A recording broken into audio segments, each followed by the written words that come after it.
Hi students, my name is Priya and today we are going to discuss about are there any repetitions in Ielts? Are there any repetitions of any sort of topics in listening, reading and speaking in Ielts? Many times students ask me if they could memorize a particular passage or they could remember the passage which is read and attempted so that they are prepared for exam. So let me clarify, let me categorically mention it to you that very rarely reading passages are repeated. In my career of IELTS training, that is of 6 years, I've noticed only 2 instances where reading passages have been repeated.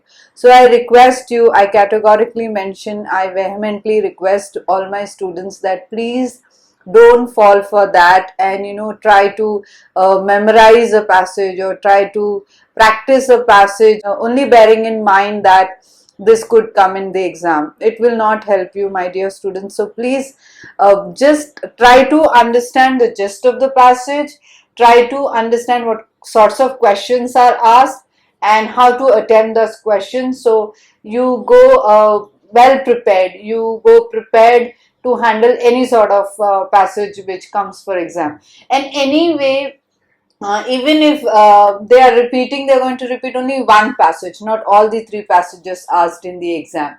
So you're still stumped and you must know how to attempt all the passages given. Now coming to listening, there is never a chance that they have repeated tape, because even if they want to repeat, if they change the name of the person or name of the street, so it doesn't seem to be in the first part. Very simple questions are asked, a small interview, so more or less it looks similar, it sounds similar. And so whether you call it repetition or you don't call it repetition, now it's a perspective. Now in speaking and writing there is a hitch. Now the problem is that what I have noticed, they don't ask any questions on religion or politics.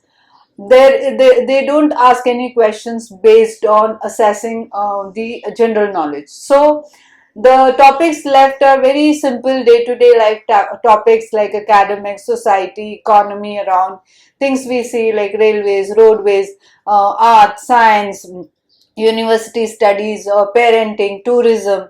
So all these questions more or less sounds to be repeated, but there is a little difference in the question asked. Like suppose they want to ask, are more and more people traveling nowadays, why they are traveling, or more and more people are traveling to very dangerous destinations like Antarctica and Sahara, or inaccessible destinations. So what is your opinion? What do you think about it? Do you agree or disagree? Or what are the causes? What are the solutions? So even if they change the type of the question, the style of essay changes. So maybe the topic could be same, but the question asked could differ. Or the topic is like suppose the university should take admissions only for science, and then another angle is students should only take science as a subject for career.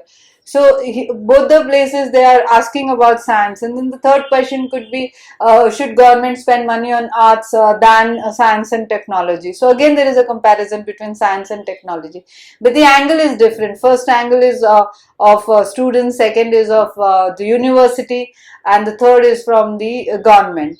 So the angle differs, and that's how also that understanding of the question differs, and the way you should attempt it differs. Speaking is also the same, like in part 2, the task 2 questions. The questions asked could be like this: what sports are popular in your country? So it's a question about sports, but they could ask what sports are not popular in your country, or what kind of sports do you like, what kind of sports do you watch, or what kind of sports would you like to learn. So it's all about sports, but the questions asked are different, in different style, different ways.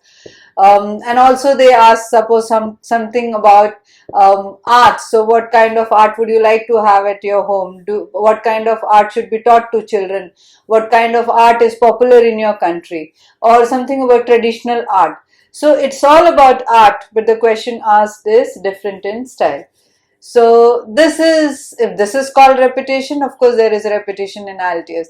But if you consider it as an independent topic, then it is not repetition. So it's up to you, how do you take it. But please remember to practice English to have a good score in IELTS, and the best practice for IELTS is to practice English. And I also request my students not to look at practicing English for IELTS as the end goal. When you're practicing English, it is also for your future. Whichever country you're going to an English speaking country.